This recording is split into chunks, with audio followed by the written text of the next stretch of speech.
ഇന്ന് നമുക്ക് theory base of അക്കൗണ്ടിങ്ങിൻ്റെ second പാർട്ടാണ് പഠിക്കാനുള്ളത്. നമ്മൾ കഴിഞ്ഞ ക്ലാസ്സിൽ ബേസിക് അക്കൗണ്ടിങ് കോൺസെപ്റ്റ്സ് പഠിച്ചു. അതിൽ തന്നെ ആദ്യ 4 കോൺസെപ്റ്റ്സ്, അതായത് ബിസിനസ് എൻറ്റിറ്റി അല്ലെങ്കിൽ അക്കൗണ്ടിങ് എൻറ്റിറ്റി കോൺസെപ്റ്റ് എന്താണെന്ന് കണ്ടു. പിന്നെ going concern, money measurement, accounting period concept. അപ്പോൾ അത് സിമ്പിളായിട്ടൊന്നും കൂടി പറയാം. ബിസിനസ് എൻറ്റിറ്റി അല്ലെങ്കിൽ അക്കൗണ്ടിങ് എൻറ്റിറ്റി കോൺസെപ്റ്റിൽ എന്താ പറയുന്നത്? Business and owners are separate entities. ബിസിനസ്സിനും ഓണർക്കും വേറിട്ട് നിലനിൽപ്പുണ്ട്. അതുകൊണ്ട് തന്നെ ബിസിനസ്സിൻ്റെ അഫയേഴ്സും ഓണറിൻ്റെ പേഴ്സണൽ അഫയേഴ്സും തമ്മിൽ നമ്മൾ കൂട്ടിക്കലർത്താൻ പാടില്ല. അതാണ് ബിസിനസ് എൻറ്റിറ്റി കോൺസെപ്റ്റിൽ പറയുന്നത്. പിന്നെ ഗോയിങ് കൺസേൺ കോൺസെപ്റ്റിൽ പറയുന്നത് എന്താണ്? ബിസിനസ് എന്ന് പറഞ്ഞു കഴിഞ്ഞാൽ it is A going concern. It will continue for A long period, അല്ലെങ്കിൽ അത് കുറേ കാലം ബിസിനസ് നടത്തിക്കൊണ്ടുപോകും എന്നുള്ളൊരു സങ്കല്പത്തിലാണ് നമ്മൾ ബിസിനസ് സ്റ്റാർട്ട് ചെയ്യുന്നത്. അത് ഈ അടുത്ത കാലത്തൊന്നും അടച്ചു പൂട്ടില്ല എന്നുള്ളൊരു വിശ്വാസത്തിലാണ് ഈ ഒരു അസംഷൻ നിൽക്കുന്നത്. ഇനി അടുത്തത് മണി മെഷർമെൻറ്റ് കോൺസെപ്റ്റ്. ഇതിൽ പ്രധാനമായിട്ടും പറയുന്നത് ബിസിനസ്സിൽ എന്തൊരു ട്രാൻസാക്ഷൻസും നമ്മൾ അക്കൗണ്ട് ബുക്സിൽ റെക്കോർഡ് ചെയ്യുമ്പോൾ അതിൻ്റെ മണി ടേംസിൽ റെക്കോർഡ് ചെയ്യാൻ പറ്റുന്നത് മാത്രമേ നമ്മൾ റെക്കോർഡ് ചെയ്യാൻ പാടുള്ളൂ. Only those transactions which can be recorded in money terms should be entered in the books of accounts. അതാണ് മണി മെഷർമെൻറ്റ് കോൺസെപ്റ്റ് പറയുന്നത്. പിന്നെ അക്കൗണ്ടിങ് പീരീഡ് കോൺസെപ്റ്റ് എന്താ പറയുന്നത്? അക്കൗണ്ടിങ് പീരീഡ് കോൺസെപ്റ്റ് പറയുന്നത് നമ്മൾ ഒരു ബിസിനസ്സിൻ്റെ അക്കൗണ്ട്സ് പ്രിപ്പയർ ചെയ്യുന്നത് ഒരു ടൈം ഇൻ്റർവെല്ലിലേക്കാണ്. നോർമലി ആ ടൈം ഇൻ്റർവെൽ എന്ന് പറഞ്ഞു കഴിഞ്ഞാൽ, അല്ലെങ്കിൽ അക്കൗണ്ടിങ് പീരീഡ് അല്ലെങ്കിൽ ടൈം ഇൻ്റർവെൽ എന്ന് അക്കൗണ്ട് പ്രിപ്പയർ ചെയ്യുന്ന പീരീഡിനെയാണ് നമ്മൾ അക്കൗണ്ടിങ് പീരീഡ് എന്ന് പറയുന്നത്. അത് നോർമലി 1 ഇയർ ആയിട്ടാണ്, ഓരോ വർഷമായിട്ടാണ് നമ്മൾ ചെയ്യാറുള്ളത്. അപ്പോൾ അതൊന്നെങ്കിൽ ജനുവരി 1 തുടങ്ങി അതേ വർഷത്തെ ഡിസംബർ 31 വരെയൊക്കെയുള്ള ഒരു അക്കൗണ്ടിങ് ഇയർ ആയിരിക്കും നമ്മൾ ഫിക്സ് ചെയ്യുന്നത്. എന്നിട്ട് അത് ആദ്യം നമ്മൾ ആ ഒരു വർഷം നടന്ന ഓരോ കാര്യങ്ങളും റെക്കോർഡ് ചെയ്ത് അതിൻ്റെ പ്രോഫിറ്റും ലോസും ഫിനാൻഷ്യൽ പൊസിഷനൊക്കെ കണ്ടെത്തുകയാണ് ചെയ്യുന്നത്. പിന്നെ നെക്സ്റ്റ് ഇയറിലേക്ക് നമ്മൾ ഇതിൻ്റെ അടുത്ത അക്കൗണ്ടിങ് ഇയർ ആയിട്ട് കൺസിഡർ ചെയ്ത് അതിലേക്ക്, അപ്പോൾ ഇയർ ബൈ ഇയർ ആയിട്ടാണ് നമ്മൾ അതിൻ്റെ ഫിനാൻഷ്യൽ പെർഫോമൻസും ഫിനാൻഷ്യൽ പൊസിഷൻസൊക്കെ ഇവാലുവേറ്റ് ചെയ്യുന്നത്. അതാണ് അക്കൗണ്ടിങ് പീരീഡ് കോൺസെപ്റ്റിൽ പറയുന്നത്. ഈ അക്കൗണ്ടിങ് പീരീഡ് എന്ന് പറഞ്ഞു കഴിഞ്ഞാൽ ജനുവരിയിൽ തുടങ്ങി ഡിസംബറിൽ എൻഡ് ചെയ്യുന്ന രീതിയാവാം, അല്ലെങ്കിൽ ഒരു 1 ഏപ്രിലിൽ തുടങ്ങിയിട്ട് നെക്സ്റ്റ് ഇയറിൻ്റെ 31 മാർച്ചിൽ എൻഡ് ചെയ്യുന്ന രീതിയും ആവാം.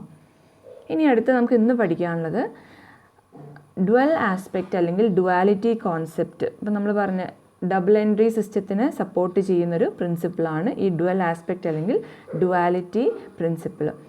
പിന്നെ പറയുന്നത് മാച്ചിങ് കോൺസെപ്റ്റ്, അതുപോലെ തന്നെ കൺസർവേറ്റിസം അല്ലെങ്കിൽ പ്രൂഡൻസ് കോൺസെപ്റ്റ്. അപ്പോൾ ഇത് മൂന്നും എന്താണെന്നുള്ളത് നോക്കാം. അപ്പോൾ അതിൽ first one dual aspect concept അല്ലെങ്കിൽ ഡുവാലിറ്റി കോൺസെപ്റ്റ് എന്താണെന്ന് നോക്കാം.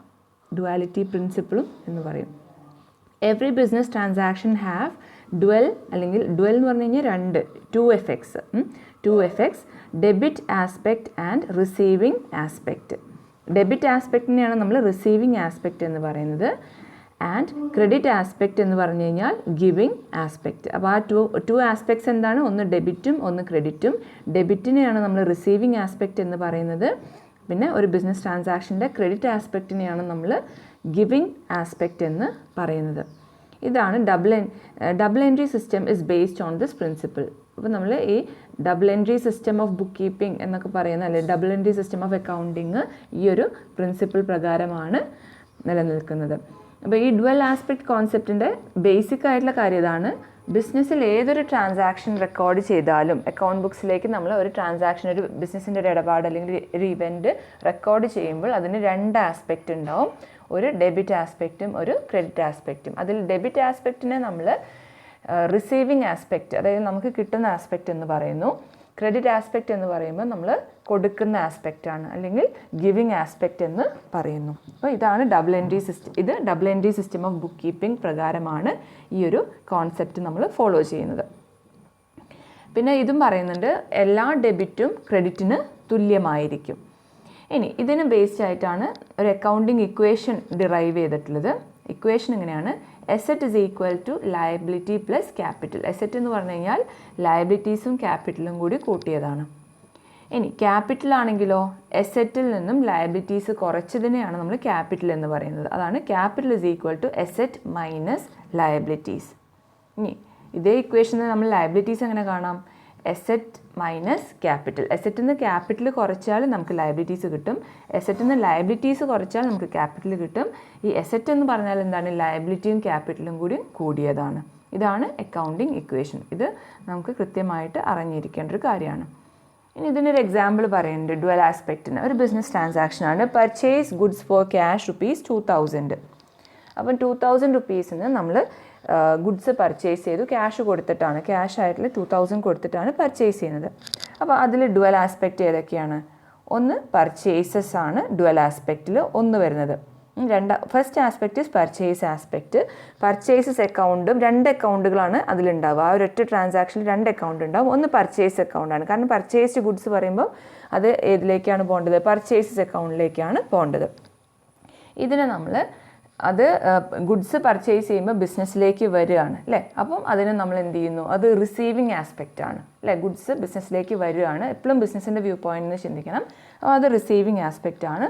അതുകൊണ്ട് നമ്മളതിനെ ഡെബിറ്റ് ആസ്പെക്റ്റ് ആയിട്ടാണ് കൺസിഡർ ചെയ്യുന്നത്. അപ്പോൾ ഈ പർച്ചേസസ് എന്ന് പറഞ്ഞ ആസ്പെക്റ്റ് ഡെബിറ്റ് ആസ്പെക്റ്റ് ആണ്, അല്ലെങ്കിൽ റിസീവിങ് ആസ്പെക്റ്റ് ആണ്. ഇനി ഗുഡ്സ് ബിസിനസ്സിലേക്ക് വരണമെങ്കിൽ, പർച്ചേസ് ചെയ്യുമ്പോൾ ബിസിനസ്സിലേക്ക് വരണമെങ്കിൽ നമ്മൾ എന്ത് കൊടുക്കണം? അതിൻ്റെ ക്യാഷ് പുറത്തേക്ക്, ബിസിനസ്സിൽ നിന്നും പുറത്തേക്ക് പോകണം അല്ലേ. അപ്പോൾ ഇവിടുത്തെ ക്രെഡിറ്റ് അല്ലെങ്കിൽ ഗിവിങ് ആസ്പെക്റ്റ് എന്താണ്? ക്യാഷ് ആണ് അല്ലേ. അപ്പോൾ ക്യാഷ് അക്കൗണ്ടിനെ നമ്മൾ ക്രെഡിറ്റ് ആസ്പെക്റ്റ് ആയിട്ട് കൺസിഡർ ചെയ്യുന്നു. അപ്പോൾ പർച്ചേസ് ഗുഡ്സ് ഫോർ ക്യാഷ് ₹2000 എന്ന് പറയുമ്പം 2 ആസ്പെക്റ്റ്. ഡെബിറ്റ് എന്ന് പറഞ്ഞത് ഏതാണ്? പർച്ചേസസ് അക്കൗണ്ട് ആണ്. ക്രെഡിറ്റ് എന്ന് പറഞ്ഞത് ക്യാഷ് അക്കൗണ്ട് ആണ്. ഗുഡ്സ് ബിസിനസ്സിലേക്ക് വരികയാണ് അല്ലേ, റിസീവിങ് ആയതുകൊണ്ട് പർച്ചേസസ് അക്കൗണ്ടിനെ നമ്മൾ ഡെബിറ്റ് ആസ്പെക്റ്റ് ആയിട്ടാണ് കണക്കിലെടുക്കേണ്ടത്. അതുപോലെ ബിസിനസ്സിൽ നിന്ന് ക്യാഷ് പുറത്തേക്ക് പോവുകയാണ്, നമ്മൾ ഗുഡ്സ് വാങ്ങുമ്പോൾ ക്യാഷ് കൊടുക്കണം അല്ലേ. അപ്പം ഗിവിങ് ആസ്പെക്റ്റ് ആയിട്ട് നമ്മൾ ക്യാഷ് അക്കൗണ്ടിനെയും ക്രെഡിറ്റ് ചെയ്യുന്നു. അപ്പോൾ ഇതാണ് ഡുവൽ ആസ്പെക്റ്റിൻ്റെ ഒരു എക്സാമ്പിൾ. ഇനി അടുത്തത് പഠിക്കാനുള്ളത് മാച്ചിങ് കോൺസെപ്റ്റ്. മാച്ചിങ് കോൺസെപ്റ്റിൽ എന്താ പറയുന്നത് നോക്കാം. It states that expenses of a business of an accounting period are matched with the revenues of that period in order to ascertain the profit or loss. അപ്പോൾ ഇത് പറയുന്നത് നമ്മളൊരു അക്കൗണ്ടിങ് പീരീഡിലേക്കാണ് അക്കൗണ്ട് പ്രിപ്പയർ ചെയ്യുക എന്നുള്ളത് നമ്മൾ നേരത്തെ പറഞ്ഞു അല്ലേ. അപ്പം ഈ ഒരു അക്കൗണ്ടിങ് പീരീഡിൻ്റെ ഉള്ളിൽ ആ ഒരു അക്കൗണ്ടിങ് പീരീഡിൽ വന്ന എക്സ്പെൻസസും ഉണ്ടാവും, ആ ഒരു പീരീഡിലേക്ക് വന്ന ഇൻകംസും ഉണ്ടാവും. അപ്പം ഇതിൽ സിമ്പിളായിട്ട് പറയുന്നതാണ്, ഒരു അക്കൗണ്ടിങ് പീരീഡിലെ എക്സ്പെൻസസ് അതേ അക്കൗണ്ടിങ് പീരീഡിലെ ഇൻകംസ് വെച്ചിട്ടേ മാച്ച് ചെയ്യാൻ പാടുള്ളൂ, കമ്പയർ ചെയ്യാൻ പാടുള്ളൂ, അല്ലെങ്കിൽ മാച്ച് ചെയ്യാൻ പാടുള്ളൂ. അതാണ് it state that expenses of a business of an accounting period, ഒരു അക്കൗണ്ടിങ് പീരീഡിലെ expenses should be matched with the revenues of that period. അതേ പീരീഡിലുള്ള റവന്യൂസ് ആയിട്ട് മാത്രമേ മാച്ച് ചെയ്യാൻ പാടുള്ളൂ. ഇപ്പം നമ്മൾ 2020 അക്കൗണ്ട് പ്രിപ്പയർ ചെയ്യുകയാണെന്നുണ്ടെങ്കിൽ 2020 വന്ന എല്ലാ എക്സ്പെൻസസും നമ്മൾ മാച്ച് ചെയ്യുന്നത് 2020 വന്ന റവന്യൂസ് ആയിട്ട് മാത്രമാണ്. അല്ലാതെ 2021 അല്ലെങ്കിൽ 2019 ഒന്നും ഇതിലേക്ക് നമ്മൾ കണക്ട് ചെയ്യാൻ പാടില്ല. അതേ വർഷത്തെ എക്സ്പെൻസസും റവന്യൂവും വേണം നമ്മൾ മാച്ച് ചെയ്യാൻ. എന്തിനു വേണ്ടിയിട്ട്? ഇൻ ഓർഡർ ടു എസർട്ടൈൻ പ്രോഫിറ്റോ ലോസ്, പ്രോഫിറ്റോ ബിസിനസ്സിൻ്റെ പ്രോഫിറ്റോ ലോസോ കണ്ടെത്താൻ വേണ്ടിയിട്ട്. ഇനി അടുത്ത പറയുന്നത് all revenues earned during an accounting year whether received during the year or not and all expenses incurred whether paid during the year or not should be taken into account while ascertaining the profit or loss for that year. ഒരു കാര്യം കൂടി പറയണ്ട. ആദ്യം പറഞ്ഞത് ഒരു accounting പീരീഡിലെ expenses അതേ accounting പീരീഡിലെ incomes ആയിട്ട് മാച്ച് ചെയ്യണം എന്നാണ് ആദ്യം പറയുന്നത്. രണ്ടാമത് പറയുന്നത് ഇനി ആ എക്സ്പെൻസസ് എങ്ങനെയാവാം? ഒന്നെങ്കിൽ നമ്മൾ ക്യാഷായിട്ട് കൊടുത്തിട്ടുണ്ടാവാം, അല്ലെങ്കിൽ കൊടുക്കാൻ പെൻഡിങ് ഉള്ളതാവാം. അതിനെയാണ് നമ്മൾ ഔട്ട്സ്റ്റാൻഡിങ് എന്ന് പറയുന്നത്. അല്ലെങ്കിൽ ഇനി ഇൻകത്തിൻ്റെ അല്ലെങ്കിൽ റവന്യൂവിൻ്റെ കേസാണെന്നുണ്ടെങ്കിൽ നമുക്ക് ക്യാഷായിട്ട് റിസീവ് ചെയ്തിട്ടുണ്ടാവാം, അല്ലെങ്കിൽ ഈ ഒരു വർഷത്തേക്ക് കിട്ടാൻ ബാക്കി ഔട്ട്സ്റ്റാൻഡിങ് ആയിട്ട് കിടക്കുന്നതാവാം. അതെല്ലാം നമ്മൾ കൺസിഡർ ചെയ്യണം. അതായത് ക്യാഷായിട്ട് പോണതും ക്യാഷായിട്ട് വരുന്നതുമായിട്ടുള്ള എക്സ്പെൻസും റവന്യൂവും മാത്രം എടുത്താൽ പോരാ, ഈ ഒരു വർഷത്തേക്ക് ഇനി കിട്ടാനുള്ളതും കൊടുക്കാനുള്ളതും കൂടി നമ്മൾ എന്ത് ചെയ്യണം? ഇതിൽ തന്നെ ഉൾപ്പെടുത്തണം. അതാണ് പറയുന്നത് all revenues earned during the accounting year, ഈ ഒരു വർഷത്തിൽ ഏൺ ചെയ്ത എല്ലാ revenues whether receive during the year or not, അത് റിസീവ് ചെയ്തോ ഇല്ലേ എന്നുള്ളത് നോക്കണ്ട, ഈ വർഷത്തതാണോ എന്നുള്ളത് മാത്രം നോക്കിയാൽ മതി. And all expenses incurred whether paid during the year should be taken in or not. അതായത് ഈ ഒരു വർഷത്തേക്കുമായിട്ടുള്ള എക്സ്പെൻസസ് അത് പേ ചെയ്തോ അല്ലെങ്കിൽ അതിനി പെൻഡിങ് ആണോ നോക്കണ്ട, ഈ വർഷത്തേതാണോ അത് നമ്മൾ കണക്കിലെടുക്കണം എന്നുള്ളതാണ് പറയുന്നത്. അപ്പോഴേ നമുക്ക് ഈ ഒരു അക്കൗണ്ടിങ് ഇയറിലെ പ്രോഫിറ്റോ ലോസോ കൃത്യമായിട്ട് അസർട്ടൈൻ ചെയ്യാൻ പറ്റുള്ളൂ. ഞാൻ അതിൻ്റെ താഴെ എക്സാമ്പിൾ പറയുന്നത്, it is because of this concept adjustments are made for outstanding expense, unearned incomes etcetera. അപ്പോൾ ഈ ഒരു കോൺസെപ്റ്റ് പ്രകാരമാണ് നമ്മൾ പല അഡ്ജസ്റ്റ്മെൻറ്റ്സും, അതായത് ഔട്ട്സ്റ്റാൻഡിങ് എക്സ്പെൻസ് ഉണ്ടെന്നുണ്ടെങ്കിൽ നമ്മളത് ആഡ് ചെയ്യണം, അതുപോലെ അൺഏൺഡ് അല്ലെങ്കിൽ എക്രൂഡ് ഇൻകംസ് ഉണ്ടെന്നുണ്ടെങ്കിൽ അത് നമ്മൾ ആഡ് ചെയ്യണം. അപ്പോൾ അതൊക്കെ നമ്മൾ ഈ ഒരു വർഷത്തേതായതുകൊണ്ട് അത് ഈ വർഷം കിട്ടിയിട്ടില്ല അല്ലെങ്കിൽ കൊടുത്തിട്ടില്ല എന്ന് മാത്രമേ ഉള്ളൂ, പക്ഷേ ഈ വർഷത്തേക്ക് ബാധകമായതാണ്, കിട്ടേണ്ടതോ കൊടുക്കേണ്ടതോ ആണ്. അപ്പോൾ അതൊക്കെ നമ്മൾ കൺസിഡർ ചെയ്യുന്നത് ഈ ഒരു മാച്ചിങ് കോൺസെപ്റ്റ് പ്രകാരമാണ്. അപ്പോൾ അതാണ് മാച്ചിങ് കോൺസെപ്റ്റിൽ പറയുന്നത്. ഇനി ലാസ്റ്റ് നമുക്ക് പഠിക്കാനുള്ളത് കൺസർവേറ്റിസം അല്ലെങ്കിൽ പ്രൂഡൻസ് കോൺസെപ്റ്റ്. കൺസർവേറ്റിസം എന്നുള്ളതിൻ്റെ അർത്ഥം നമ്മൾ എന്താ നോക്കാം. It states that the anticipated profit are not to be considered but only possible losses while recording the business transaction.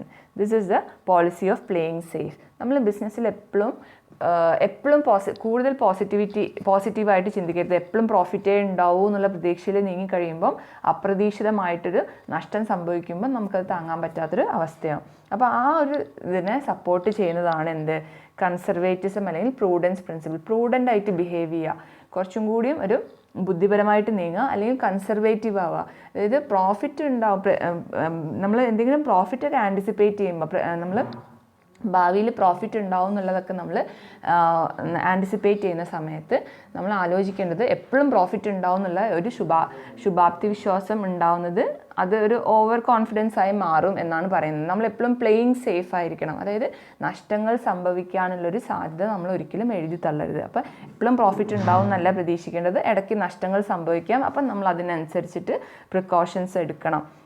അപ്പോൾ അതാണ് പറയുന്നത്. It states that the anticipated profits are not to be considered. Profit എപ്പോഴും നമ്മൾ consider ചെയ്യേണ്ട ആവശ്യമില്ല. But only possible losses, നഷ്ടങ്ങൾ എന്തൊക്കെയാണോ സംഭവിക്കുന്നത് അതൊക്കെ നമ്മൾ മുൻകൂട്ടി തീരുമാനിച്ച് അതിന് നമ്മൾ പ്രൊവിഷൻസ് പ്രൊവൈഡ് ചെയ്യണം. while recording the business transaction. This is the policy of playing safe. അപ്പോൾ സേഫായിട്ട്, അപ്പോൾ നമ്മൾ നഷ്ടങ്ങൾ സംഭവിക്കും എന്നുള്ളൊരു മുൻകൂട്ടി ഒരു ധാരണ ഉണ്ടെന്നുണ്ടെങ്കിൽ എന്താ ഉണ്ടാവുക, നമ്മൾ അതിനനുസരിച്ച് പ്രിപ്പയർഡ് ആയിരിക്കും അല്ലേ. അപ്പോൾ നഷ്ടം സംഭവിച്ചാലും നമ്മുടെ കയ്യിൽ അതിനാവശ്യത്തിനുള്ള ഫണ്ട് യൂട്ടിലൈസ് ചെയ്യാൻ നമ്മുടെ കയ്യിലുണ്ടാവും. ഇനി അല്ല പ്രോഫിറ്റേ ഉണ്ടാവും എന്ന് വിചാരിക്കുമ്പോൾ നമ്മൾ ഇപ്പോഴേ എല്ലാ കാര്യങ്ങളും നമ്മൾ ചിലവാക്കി കഴിഞ്ഞ് ഇനി അഥവാ നഷ്ടം സംഭവിക്കുമ്പോൾ നമുക്ക് അപ്പോൾ നമ്മൾ അത് ഹാൻഡിൽ ചെയ്യാനുള്ള ക്യാഷ് നമ്മുടെ കയ്യിലുണ്ടാവില്ല. അപ്പോൾ പ്ലേയിങ് സേഫിന് ഭാഗമായിട്ടാണ് നമ്മൾ കൺസർവേറ്റീവ് ആവുന്നത്. കുറച്ചും കൂടി ഒന്ന് ഒരു എന്താ പറയുക, ഒരു ഇടുങ്ങിയ ചിന്താഗതിയാവുന്നത്. അതായത് എപ്പോഴും പോസിറ്റീവ് അല്ലാതെ കുറച്ചൊരു നെഗറ്റീവ് ഇമ്പാക്റ്റും ഉണ്ടാവും എന്നുള്ളൊരു ഇത് നമ്മൾ വെക്കുന്നത്. ഇനി ഈ ഒരു പ്രിൻസിപ്പിളിനെ ബേസ്ഡ് ആയിട്ടാണ്, it is based on this principle, this concept, valuation of closing stock is done at cost or market price whichever is less. അപ്പോൾ ക്ലോസിംഗ് സ്റ്റോക്ക് നമ്മൾ എപ്പോഴും വാല്യൂ ചെയ്യുമ്പോൾ നമ്മൾ നോക്കും കോസ്റ്റ് പ്രൈസിലാണോ മാർക്കറ്റ് പ്രൈസിലാണോ അത് വില കുറഞ്ഞു വരുന്നത്. അപ്പോൾ ഏതാണോ കുറവ് അതാണ് നമ്മൾ കൺസിഡർ ചെയ്യുക. കാരണം എന്താണ്, നഷ്ടം സംഭവിച്ചാൽ കുറഞ്ഞ നഷ്ടം ഉണ്ടാവാൻ വേണ്ടിയിട്ട്. പിന്നെ അതുപോലെ തന്നെ provide provision for doubtful debts. നമുക്ക് കടങ്ങൾ ഉണ്ടാവും എന്നുള്ളതിനെ കുറിച്ച് നമ്മൾ കടം കൊടുക്കുന്നുണ്ട്, അതിൽ ചിലപ്പം ചിലത് ബാഡ് ആവും അല്ലെങ്കിൽ കിട്ടാത്ത കടങ്ങളായി മാറാൻ സാധ്യത ഉണ്ടെന്ന് വിചാരിച്ചിട്ട് നമ്മൾ എന്ത് ചെയ്യും, ആദ്യം തന്നെ കുറച്ച് പണം നമ്മൾ അതിലേക്ക് റിസർവിലേക്ക് അല്ലെങ്കിൽ പ്രൊവിഷനായിട്ട് മാറ്റി വയ്ക്കും. അപ്പം ഇനി അഥവാ കിട്ടിയിട്ടില്ല എന്നുണ്ടെങ്കിൽ നമ്മൾ മാറ്റി വെച്ച പൈസ എടുത്തിട്ട് നമുക്ക് കാര്യങ്ങൾ ഹാൻഡിൽ ചെയ്യാൻ സാധിക്കും. പിന്നെ writing of intangible assets like good ഒക്കെ ഇൻടാഞ്ചിബിൾ അസെറ്റ്സ് ഒക്കെ റൈറ്റ് ഓഫ് ചെയ്യുക, അത് എഴുതി തള്ളുക. അപ്പോൾ അതൊക്കെ നമ്മൾ കൺസിഡർ ചെയ്യുന്നത് ഈ ഒരു കൺസർവേറ്റീവ് അല്ലെങ്കിൽ പ്രൂഡൻ്റ് ആയിട്ട് ബിഹേവ് ചെയ്യുക അല്ലെങ്കിൽ പ്ലേയിങ് സേഫ് ആയിട്ട് ബിസിനസ് ചെയ്യുമ്പോൾ പ്ലേയിങ് സേഫ് ആയിട്ട് കളിക്കുമ്പോഴാണ് ഇങ്ങനത്തെ ഒരു കോൺസെപ്റ്റ് നമ്മൾ ഫോളോ ചെയ്യുന്നത്. അപ്പോൾ ഇത്രയും കാര്യങ്ങളാണ് നമുക്ക് ഈ ഒരു ഫോക്കസ് ഏരിയ ബേസ്ഡ് ആയിട്ട് ഈ ഒരു ചാപ്റ്ററിൽ പഠിക്കാനുള്ളത്. അപ്പോൾ ഈ 7 കോൺസെപ്റ്റ് എന്താണെന്നുള്ളത് കൃത്യമായിട്ട് മനസ്സിലാക്കണം. അത് ഓരോന്നും നമുക്ക് അതിൻ്റെ ഹെഡിങ്സ് നോക്കിയാൽ തന്നെ അറിയാം അതെന്തിനെ കുറിച്ചാണ് പറയാൻ പോകുന്നത് എന്നുള്ള ഹെഡിങ്സിൽ തന്നെ അതിൻ്റെ ക്ലൂ ഉണ്ട്. പിന്നെ നമ്മൾ അറിയേണ്ടത് അതിൻ്റെ ഓരോ താഴെ കൊടുത്തുള്ള ഓരോ എക്സാമ്പിൾസ്, അത് ഇന്ന എക്സാമ്പിളായിരിക്കും അത് ചിലപ്പോൾ ചോദിക്കുക, ആ എക്സാമ്പിൾ ഏത് കോൺസെപ്റ്റിൻ്റെ എന്നുള്ളത് ഐഡൻറ്റിഫൈ ചെയ്യാൻ പറയും. അപ്പോൾ അതുപോലെ ഒരു ആക്ടിവിറ്റി ഇതിൽ കൊടുത്തിട്ടുണ്ട്. അപ്പോൾ ഇതിൽ ഞാൻ കുറച്ച് കാര്യങ്ങൾ പറയുന്നുണ്ട്. ഈ ഓരോ എക്സാമ്പിൾസാണ് ഇത് ഏത് കോൺസെപ്റ്റിൻ്റെയാണെന്നുള്ളത് നിങ്ങൾ ഐഡൻറ്റിഫൈ ചെയ്യണം. അപ്പോൾ നമ്മൾ പഠിച്ച 7 കോൺസെപ്റ്റ് ഇതിൽ വരുന്നത്. ഇതിനെ പുറത്ത് ഇനിയും കൂടുതൽ പഠിക്കാനുണ്ട്, നമ്മൾ നേരത്തെ പഠിച്ചതാണ്. പക്ഷേ ഈ ഒരു റിവിഷൻ്റെ സമയത്ത് നമ്മൾ ഈ ഒരു 7 എണ്ണത്തിലേക്ക് ഫോക്കസ് ചെയ്തിട്ടുള്ളൂ. അപ്പോൾ ഈ 7 കോൺസെപ്റ്റിൽ ഈ എക്സാമ്പിൾസ് ഏത് കോൺസെപ്റ്റിൻ്റെയാണെന്നുള്ളത് ഐഡൻറ്റിഫൈ ചെയ്യാനാണ് പറയുന്നത്.